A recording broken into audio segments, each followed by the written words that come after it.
E nós, a igreja de Jesus que aqui fica, por favor, abramos a palavra do Senhor. Carta de Paulo aos Efésios, capítulo 5, verso 18 em diante.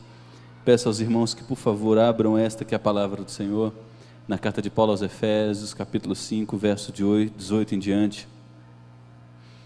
Diz-nos assim a palavra do Senhor: E não vos embriagueis com vinho no qual há dissolução, mas enchei-vos do Espírito, falando entre vós, com salmos, entoando e louvando de coração ao Senhor, com hinos e cânticos espirituais, dando sempre graças por tudo a nosso Deus e Pai, em nome do Senhor Jesus Cristo, sujeitando-vos uns aos outros no temor de Cristo. Na verdade, esse texto começa no versículo 15, quando Paulo termina de aplicar a nossa maneira de viver parecida com a maneira de viver de Jesus Cristo. Paulo começa no capítulo 4 a desenvolver o raciocínio de que diariamente eu e você precisamos nos vestir de Jesus Cristo. Vamos abandonar a mentira, falar a verdade. Vamos irar com a injustiça, mas não vamos mais pecar através do ressentimento e da amargura. Trabalharemos para ajudar quem sofre. Nossa vida será marcada pela justiça de Cristo. E agora no versículo 15 do capítulo 5, Paulo conclui dizendo: observem como vocês têm andado. Andar aqui é o jeito de viver. E ele começa a brincar com as palavras dizendo: não vivam como nécios, que tem a tradução como tolos, mas vivam como sábios. Eu vivo como sábio, Paulo explica no versículo 16, literalmente salvando o meu tempo. É isso que significa a palavra remindo o tempo. E Paulo me convoca a salvar os meus dias, todos os dias, porque os dias são maus. Da primeira vinda de Jesus até a segunda vinda de Jesus, os últimos dias da história entraram na existência humana. E os últimos dias da história são marcados por homens avarentos, egoístas, irreverentes, mais amantes de si que amantes de Deus, homens que cultuam a Deus com os lábios, mas o seu coração não é dominado por Ele e nem por sua ordem, homens caluniadores, sem afeição, cruéis, homens que abandonam seus pais. Essa é a marca dos últimos dias, conforme o próprio Paulo nos descreve em 2 Timóteo capítulo 3. E porque os dias são maus, ele nos convoca: salve os dias de vocês, salve os dias de vocês. E aí vem a pergunta: como é que eu salvo o meu dia? Ele explica no versículo 17, procurando compreender qual é a vontade de Deus. E é a partir dessa expressão de Paulo, procurando compreender qual a vontade de Deus, que ele insere as cláusulas seguintes: eu procuro compreender qual é a vontade de Deus, me enchendo do Espírito Santo. E um homem cheio do Espírito Santo é muito diferente de um homem embriagado pelo uso do álcool. É um trocadilho que o Paulo fala, que Paulo faz aqui. Imagine um homem ébrio, que se excedeu no uso do álcool. Ele anda sem domínio de si, sem controle, com atitudes vexatórias, ele perde sua capacidade cognitiva motora. Esse é o homem que não discerne que os dias são maus e vive alimentando suas paixões. É o homem que não salva seu tempo. O homem que faz a salvação de seu tempo, ele procura compreender qual é a vontade do Senhor, que é: enchei-vos do Espírito Santo. Como eu me encho do Espírito Santo? Em primeiro lugar, Paulo diz, falando entre vós, com salmos, hinos e cânticos espirituais. Eu vivo como igreja, e eu vivo como igreja do jeito certo, testemunhando, adorando, louvando, procurando crescer na intimidade com Deus. Como eu me encho do Espírito? Em segundo lugar, Paulo diz, dando graças por tudo a Deus em nome de Jesus Cristo. Eu substituo o meu jeito murmurador, caluniador, preto e branco de enxergar a vida, por uma língua que agradece, que é grata por tudo, pelo que o meu Deus tem feito a mim. E por fim eu me encho do Espírito Santo, no versículo 21, sujeitando-me ao outro, e o outro se sujeitando a mim.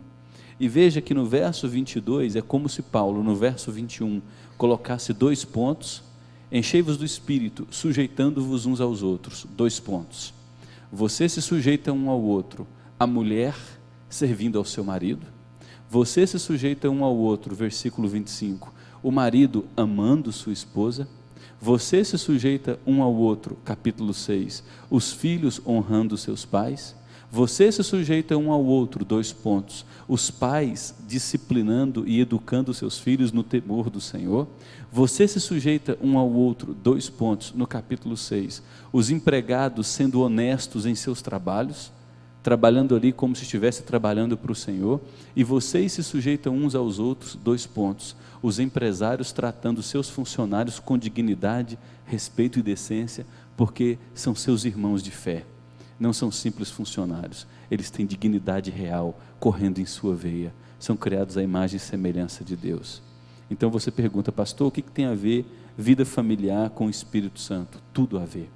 Paulo diz que eu sou cheio do Espírito Santo e demonstro estar cheio do Espírito Santo quando eu tomo a decisão de, na minha realidade imediata, que é dentro do meu lar, amar minha esposa como Cristo amou a igreja, e a mulher se sujeitar ao seu marido como a igreja se sujeita ao seu Senhor, que é Jesus Cristo. Trazendo essa rápida introdução, vamos falar sobre alguns princípios bíblicos gerais sobre a família, somente para vocês relembrarem. Em primeiro lugar, gente, ser um cristão verdadeiro não é garantia de que casamento e vida familiar darão certo automaticamente. A gente entende que vir à igreja, estar rotineiramente aqui e professar o nome de Jesus Cristo vai trazer sucesso automático à nossa família. Lê do engano. Para você construir uma família saudável, um lar harmonioso e bíblico, você precisa pagar um alto preço. Há muita gente piedosa, dizimista, gente que lidera ministério, gente à frente de trabalho, que quando entra dentro de casa, a realidade ali é um inferno. Gente que não se respeita, gente que grita com o outro, gente que é rude uma com a outra na frente, lamentavelmente, dos filhos que são crianças. Não pensem que isso é incomum.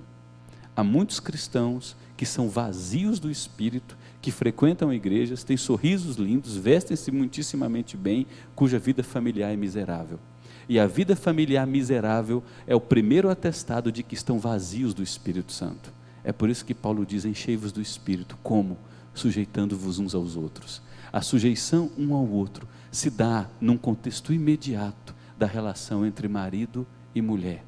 A relação entre marido e mulher demonstra se nós estamos cheios ou vazios do Espírito. E a gente sabe o que isso significa. Quando você tem aquela discussão com a sua esposa, você não consegue orar mais. Você lê as Escrituras, você está amargurado. Quando você desrespeitou seu marido, está amargurada com ele, ressentida com ele, a sua relação de serviço a Deus, de intimidade com Deus é prejudicada. Quando seus filhos estão rebeldes, saem de casa, quebram a palavra dele, você não pode mais contar com a fala dele, você tem dificuldade na sua vida íntima com Deus. Nossa vida familiar e nossa espiritualidade estão ligadas uma à outra. Então, ser cristão verdadeiro não é garantia de que casamento e vida familiar darão certo automaticamente. Temos que pagar um grande preço de sacrifício e sujeição mútua para fazer o nosso lar ser uma família feliz. Segundo princípio é que ser cristão comprometido com os padrões bíblicos pode trazer dificuldades ainda maiores ao casamento. Por que isso? Porque quando você é alguém meio que relaxado na vida com Deus, e as coisas estão difíceis no casamento, qual é o primeiro pensamento que vem à sua cabeça? Separar. Está difícil, não está dando certo, ou homem difícil, ou mulher difícil.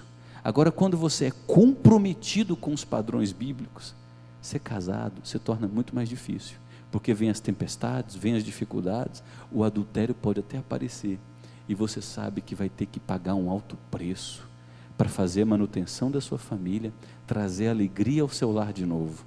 Então, ser cristão verdadeiro, comprometido com os padrões bíblicos, pode trazer dificuldades ainda maiores ao casamento.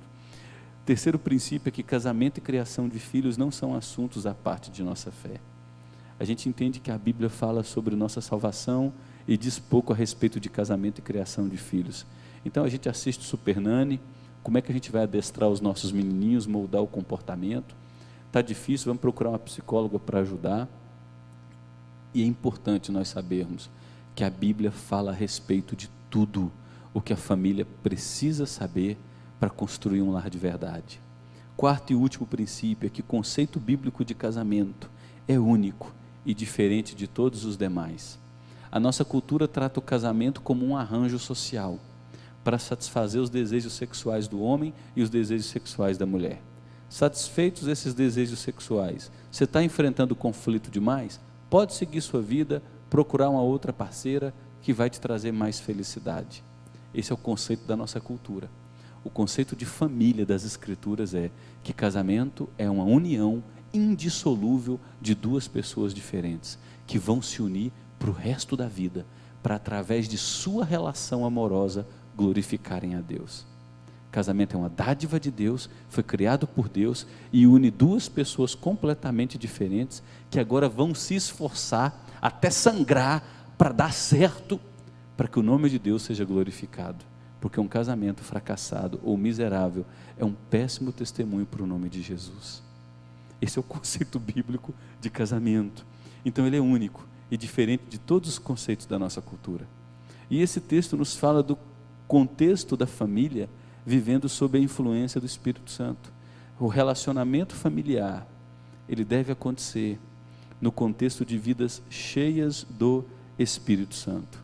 Eu acabei de explicar para vocês que o texto de Efésios 5, verso 22 em diante, quando Paulo fala das mulheres serem submissas aos seus maridos. Versículo 25, dos maridos amarem suas mulheres como Cristo amou a igreja. Capítulo 6, os pais educarem seus filhos e os filhos se sujeitarem aos seus pais. Todo esse contexto de família só vem depois da ordem de Paulo: enchei-vos do Espírito. E nós nos enchemos do Espírito nos sujeitando uns aos outros. E essa vida de serviço, ela alcança a sua aplicação imediata dentro de quatro paredes do ambiente que nós chamamos família. Porque nas relações sociais, no trabalho, você põe um sorriso no rosto, põe a tua roupa que esconde muita coisa a respeito de sua verdadeira identidade, mas quando você chega em casa, tira a roupa, cheirando suor do dia a dia, você está cansado, ali você se mostra como quem é. É por isso que depois de um tempo de casamento, alguns dizem: poxa, se eu soubesse que a pessoa era desse jeito, não teria me casado. Não, que pessoa difícil, porque é dentro da experiência de casamento que as nossas máscaras caem e nós somos expostos como de fato somos. É por isso que a vida cheia do Espírito é onde diariamente eu tomo a decisão de servir as mulheres aos seus maridos e os maridos servirem as suas esposas. Porque se o casamento estiver ruim, é um sinal de que nós estamos andando em incompatibilidade com o Espírito Santo. Pastor, meu casamento está um caos. É provável que o que esteja um caos seja o seu coração. Porque aquele que ama, aquele que serve, aquele que teve o seu orgulho destruído de alto a baixo, ele não tem problema em se humilhar, pedir perdão, servir, abraçar, se redimir, se expor, se vulnerabilizar. E o amor vivido no dia a dia cobre multidão de pecados. Quais são as implicações da família vivendo no Espírito Santo, gente? Ou sob a influência do Espírito Santo? Em primeiro lugar, tem um celular tocando aí, viu? Em primeiro lugar, não podemos divorciar espiritualidade da vida familiar. O que Paulo diz é: enchei-vos do Espírito. Como?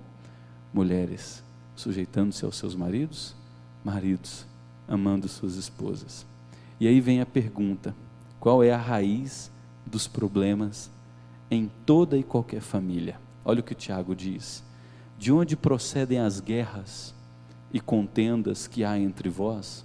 De onde, senão das paixões ou dos prazeres que fazem guerra na carne de vocês?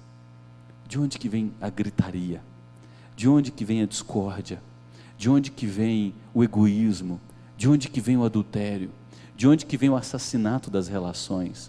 Em Gálatas 5, versículo 19, Paulo diz que as obras da carne nós conhecemos muito bem, que são prostituição, impureza e lascívia. Normalmente, em quase toda lista de pecado do Novo Testamento, nós temos o início delas com pecados de natureza sexual. e um grande destruidor de casamentos e de famílias são pecados de natureza sexual. É o adultério físico, e hoje é muito comum o adultério virtual.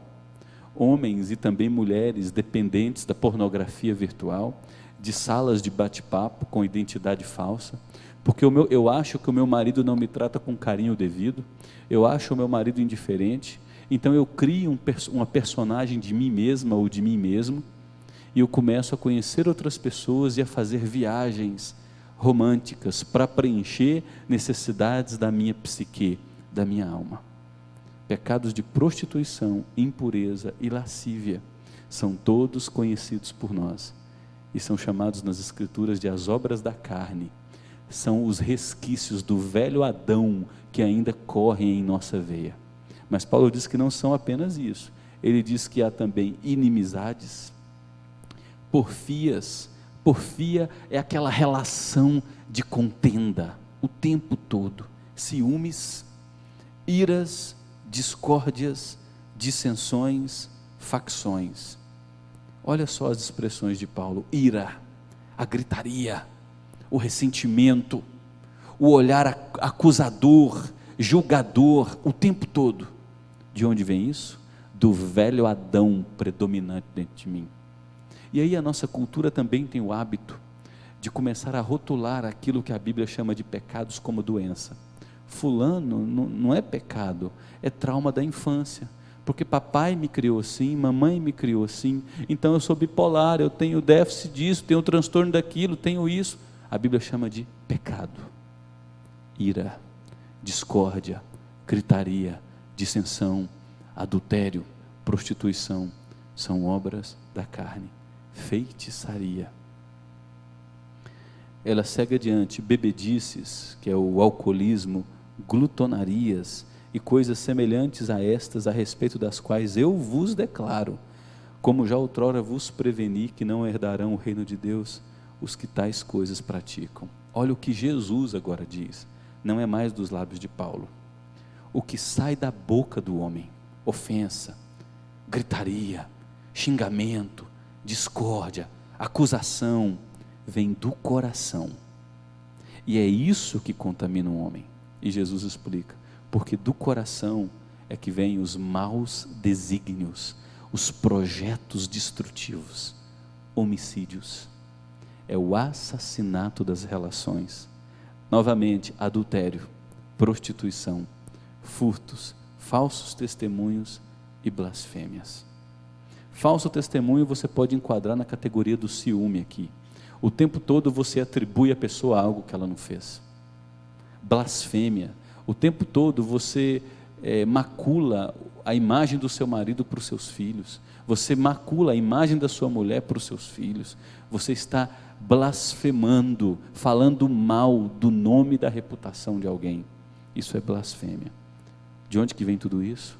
De um coração sujo, e é isso que contamina o homem. Então, diante desses textos, nós precisamos perguntar o que destrói o casamento, e eu vou um pouco mais adiante, porque quando um casamento é destruído, uma família é destruída, filhos são quebrados do alto a baixo, suas histórias nunca mais serão as mesmas, eles carregarão aquilo para o resto de suas vidas como uma ferida que sangra o tempo todo. Então, o que destrói uma família e um casamento? A maior parte dos nossos conflitos, das nossas atitudes com o nosso cônjuge, com os nossos filhos, é muito provavelmente a falta da verdadeira espiritualidade bíblica. A verdadeira espiritualidade bíblica não é gerada por uma programação na igreja, não é gerada pela ministração do pastor em minha vida. A verdadeira espiritualidade bíblica é gerada quando eu estou consciente da minha incompatibilidade com o Espírito Santo, dobro os meus joelhos em humilhação e clamo para que Ele visite minha vida com mudança radical. A verdadeira espiritualidade bíblica se dá num ambiente secreto, quando só Deus me vê e eu estou diante dele sem ninguém mais ver, estou com a minha alma limpa como ela é, sem usar máscaras na presença de Deus. A verdadeira espiritualidade bíblica se desenvolve no quarto secreto, quando eu digo: meu Pai, ajuda-me, o principal dos pecadores, lava da minha língua, essas palavras de acusação, de agressividade, lava do meu coração o rancor, a ira, a discórdia, a amargura, me limpa, porque o meu interior está apodrecido, e eu estou destruindo minhas relações, porque em primeiro lugar, eu não tenho relação contigo, me ajuda na minha falta de fé, na minha falta de vida cheia do teu Espírito. Então o que destrói o casamento, gente? Incompatibilidade com o Espírito Santo. Uma outra implicação da família vivendo no poder do Espírito é que educação e cultura não bastam para fazer uma família feliz. Eu tenho um amigo que trabalhou no Mackenzie, em São Paulo, e conviveu com eruditos, doutores, pós-doutores. Tem uns títulos que eu não sei nem pronunciar, o quanto o cara estudou. Já estava no 5º casamento, no 6º casamento, vida familiar destruída, cultura, uma mente brilhante, reputação na cidade, um homem que chega nos lugares, o tapete vermelho é estendido e ele é recebido com honrarias, que come em restaurantes caros, que tem uma conta bancária próspera. Nada disso tem poder para fazer um casamento e uma família feliz, porque casamento e família felizes dependem de compatibilidade, que é buscada diariamente, compatibilidade com o Espírito Santo. Aí eu coloquei a imagem desse homem aqui, que é um milionário da primeira metade do século passado, Paul Getty. Esse homem construiu um grande império, teve indústria de carro, construiu indústria de petróleo, construiu avião, é um multibilionário.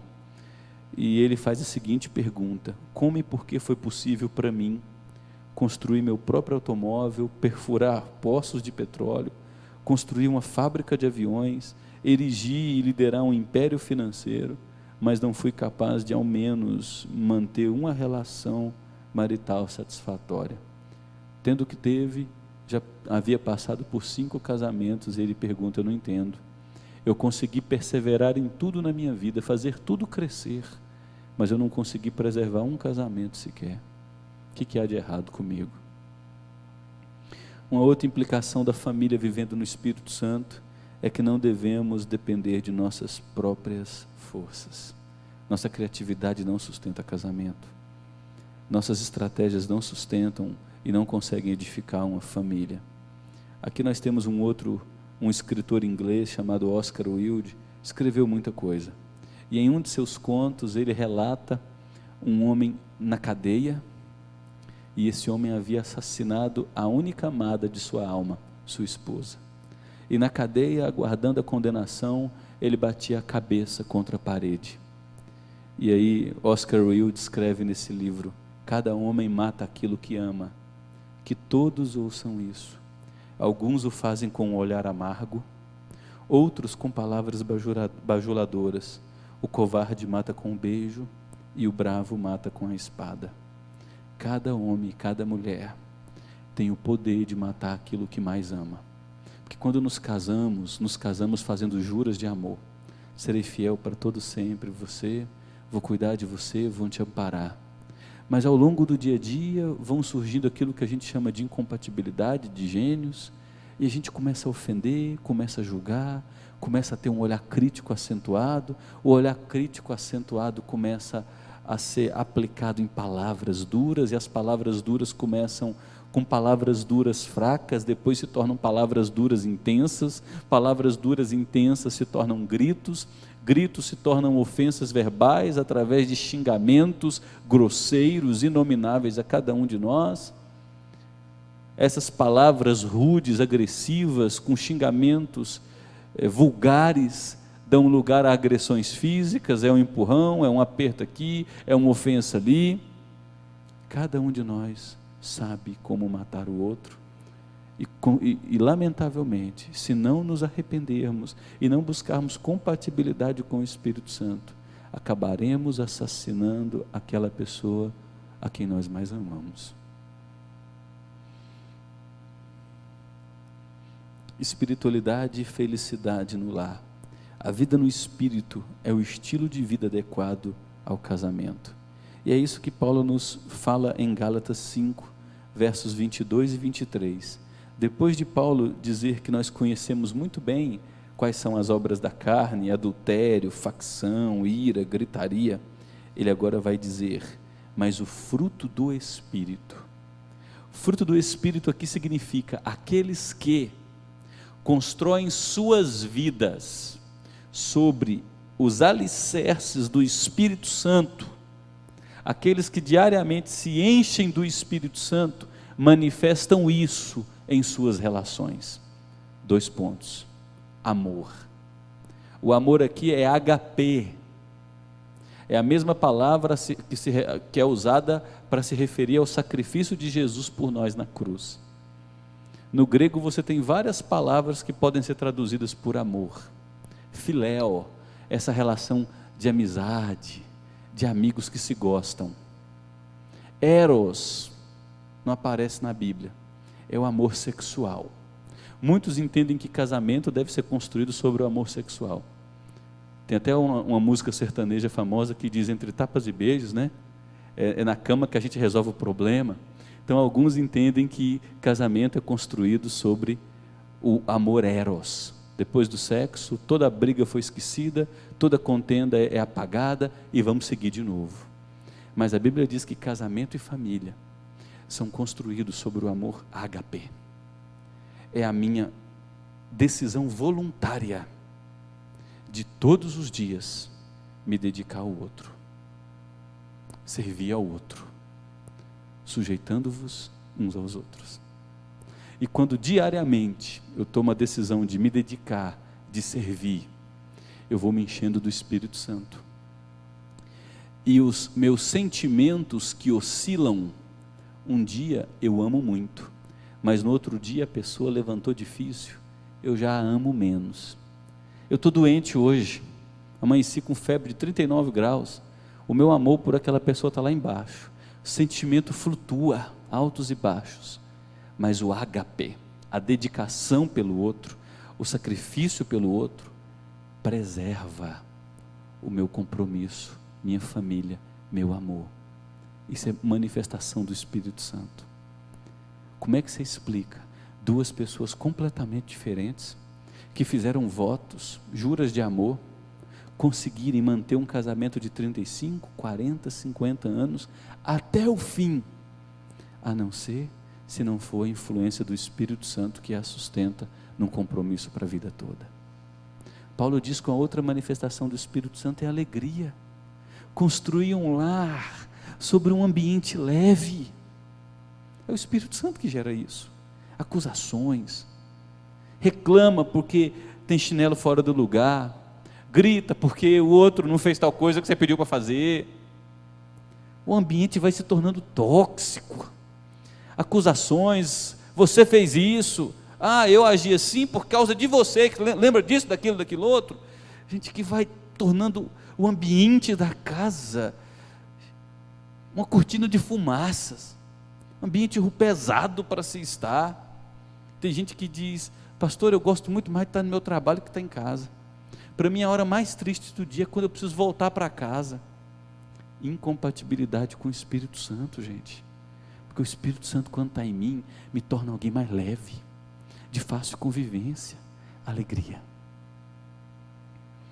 paz, gente pacífica, que produz harmonia nas relações, longanimidade. Sabe o que isso significa? Um longo ânimo, paciência.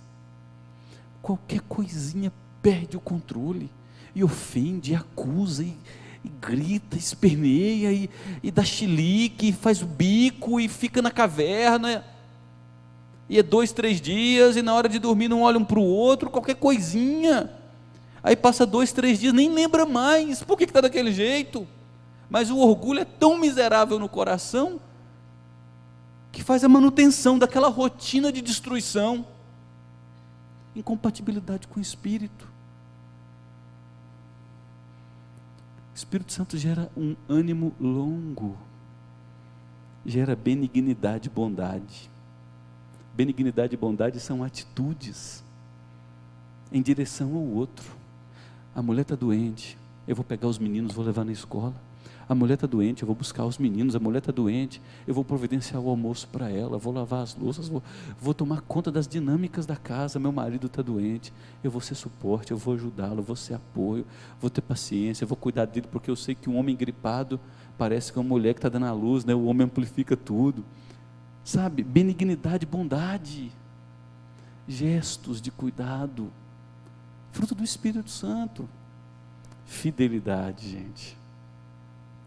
Olha só, como que começa a lista das obras da carne? Adultério, prostituição e lascívia. O que o Espírito Santo gera? Fidelidade, caráter íntegro.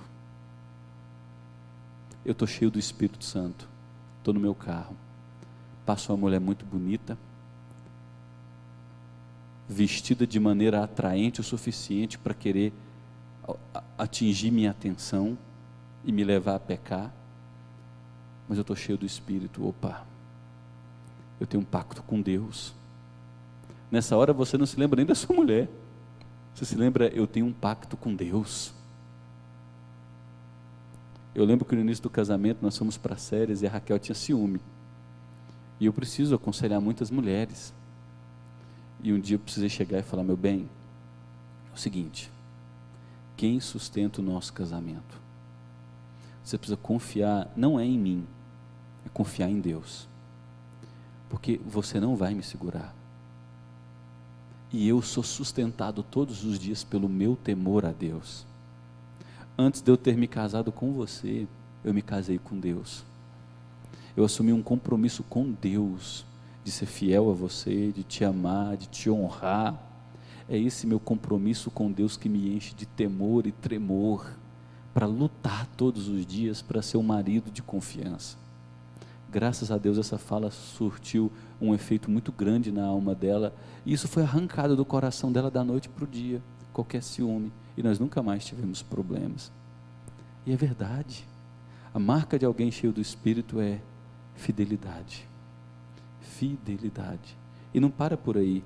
Mansidão. Mansidão, gente, é conversar com mansidão, no tom certo, na hora certa, pacificamente. Você não sabe mais conversar pacificamente, está na hora de voltar para a presença de Deus e dizer: muda esse coração tão vazio de ti. E por fim, o fruto do Espírito gera em nós domínio. Fala a verdade, gente. O que a gente mais precisa? Domínio próprio. Nós não conseguimos produzir isso com a nossa força. É só uma vida onde diariamente busca o Espírito Santo e sua plenitude. Por isso que aquilo que a gente cantou, e eu não combinei nada com lei, não. Nada. Por isso que aquilo que a gente cantou é tão importante. Santo Espírito, és bem-vindo aqui, vem inundar, encher esse lugar. E a gente tem que cantar como esse lugar, não esse prédio, mas a minha vida, enche esse lugar. E é fazer desse cântico a nossa oração diária: enche esse lugar. É se prostrar diante de Deus em humildade e humilhação e dizer: enche esse lugar. É o desejo do meu coração, porque estando cheio de Ti, naturalmente, é amor que se sacrifica, é alegria. Os ambientes onde eu estou ficarão leves, paz, paciência, bondade, benignidade, integridade, fidelidade, gente mansa e com domínio próprio. Como ser cheio do Espírito Santo, pastor? Eu trago algumas sugestões. A primeira delas é: reconheça a necessidade que nós temos de uma vida espiritual mais profunda, não é mais, tá? É mais, faltou um i aí. Reconheça a necessidade de uma vida espiritual mais profunda.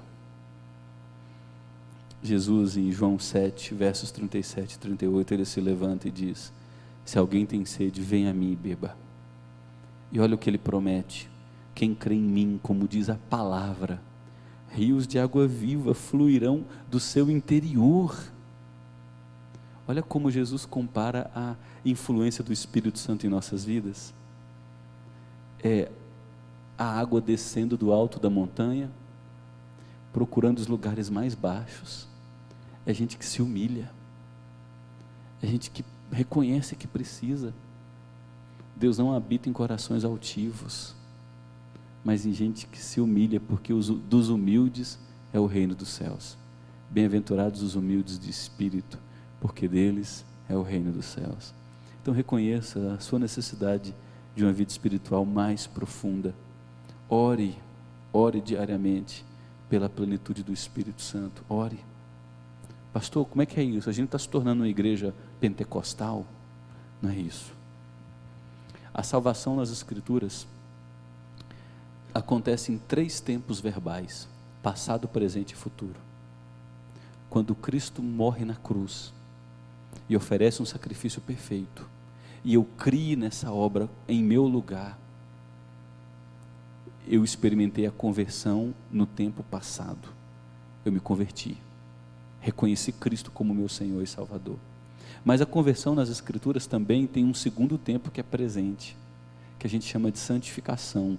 Todos os dias eu preciso me converter a Deus, porque ninguém aqui é perfeito, só seremos perfeitos na glória. Então todos os dias peça pela presença da vontade de Deus em sua vida. E há um aspecto da conversão na Bíblia que é futura, quando Cristo retornar, nos restaurar e arrancar de dentro do nosso coração até a última raiz de desejo pelo pecado. Então todos os dias ore por avivamento, ore por vida cheia do Espírito, ore por uma intimidade maior com Deus. Jesus faz uma promessa: pedi e dar-se-vos-á, buscai e achareis, batei e abrir-se-vos-á. E olha a garantia: todo aquele que pede, recebe, quem busca, encontra, quem bate, a porta se abre. E olha a ilustração que Jesus usa: qual dentre vós é o pai que, se o filho pedir um pão, vai lhe dar uma pedra? Ou se pedir um peixe, vai lhe dar uma cobra? Ou se pedir um ovo, vai lhe dar um escorpião? Olha o que Jesus diz: ora, vós que sois maus, sabeis dar boas coisas aos vossos filhos, quanto mais o Pai Celestial dará o Espírito Santo. Esse texto aqui, em Lucas 9, em Lucas 11, vem depois da oração do Pai Nosso, onde Jesus nos ensina: santificado seja o teu nome, venha o teu reino, faz a tua vontade em minha vida, faça a sua vontade em minha vida, muda a minha vida, me conforme à imagem de Jesus Cristo. Isso é pedir o Espírito Santo, e a garantia é: aquele que pede recebe, que busca encontra, aquele que bate a porta se abre. E por fim, reforme sua conduta. Uma pessoa cheia do Espírito Santo tem aquilo que há de mais difícil quebrado, que é o orgulho. Reconhece que ofendeu, reconhece que manchou a imagem de alguém, reconhece que está fazendo mal por um longo tempo ao seu lar. Seja humilde. Se tiver que nessa noite, ao sair dessa igreja, chegar em casa, chamar a sua esposa, as mulheres chamarem seus maridos, pais chamarem seus filhos e dizer: me perdoa, eu tenho sido rude, eu tenho gritado, eu tenho ofendido, eu tenho justificado minhas atitudes grosseiras em longas jornadas de trabalho, na pressão financeira, seja o que for. O meu problema é que eu preciso mais do Espírito Santo em minha vida. Me perdoe, eu tenho mentido contra você. Me perdoe, eu tenho sido orgulhoso. Me perdoe, eu tenho me esquivado de conversas sérias que a gente precisa ter para colocar nossa casa em ordem. Me perdoe.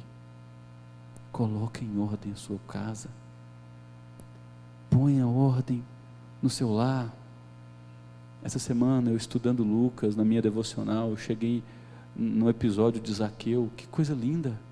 O maioral dos publicanos, depois que é impactado por Jesus Cristo, diz: se eu prejudiquei, eu vou restituir 4 vezes mais.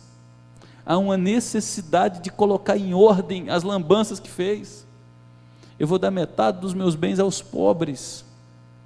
Eu sei que eu tenho muito a oferecer para as outras pessoas. Então chega em casa e diz: meu bem, eu tenho tanto para te dar do meu amor, e eu tenho sido alguém que tem vivido tão longe do propósito de Deus para a sua vida, me perdoe. Isso é uma bênção.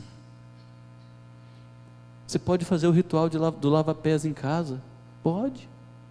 Pega uma panela, põe uma aguinha morna, pega uma toalha. Se você, mulher, está fazendo mal ao seu marido, pega um tamboretinho, senta, coloca a perna dele sobre a sua, lava os pés dele e diz: olha, eu quero aprender a valorizar você, a respeitar você, me sujeitar a você. Se você tem feito isso com a sua esposa, desrespeitado, sido grosso, distante, deixado ela sobrecarregada, ponha as pernas dela em cima da sua e lave os pés e reafirme o seu amor por ela, se humilhe. Aquele que se humilha será exaltado. A soberba, que é o orgulho, vem antes da destruição, diz-nos a palavra do Senhor. Ponha ordem na sua casa. E uma palavra final aqui aos solteiros.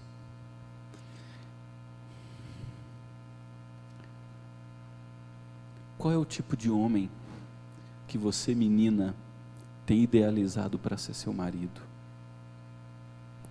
A beleza, o perfil social tem servido mais como referenciais de escolha que a vida espiritual dele? Cuidado. Você precisa construir uma família, e uma família sólida só se constrói com pessoas espirituais. Então, cuidado com os referenciais que você tem usado para escolher um homem ou escolher uma mulher. Se você já tem namorado, homem, e a menina se mostra irreverente, se insinua a você com tentações, com facilidades, cuidado.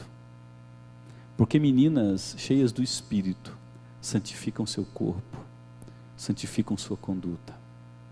Se mostram sérias não porque são puritanas, mas porque querem amar a Deus através de seus procedimentos e glorificá-lo com a sua vida. Então, quais são os critérios que você tem usado para escolher aquela pessoa com quem você vai se casar? E uma palavra aos noivos: se vocês ainda não têm lido as Escrituras juntos, conversado sobre o que virá depois do casamento, alinhar a vida espiritual de vocês, estabelecer momentos de devocional, oração juntos, resolver os problemas juntos. Se isso não está acontecendo agora, faça acontecer a partir de amanhã. Porque quando vem o casamento, novos desafios aparecem. Então a hora é agora de vocês, noivos, começarem a desenvolver uma forte vida espiritual. Porque nós vimos que plenitude do Espírito Santo e vida familiar andam de mãos dadas. E que quando o nosso casamento está com problema, quando nossa família está em risco de desmoronar, a explicação grandemente possível é que tem existido incompatibilidade, não de gênios, não com o passado, porque o passado, os erros são perdoados, mas tem existido incompatibilidade no dia de hoje com o Espírito Santo.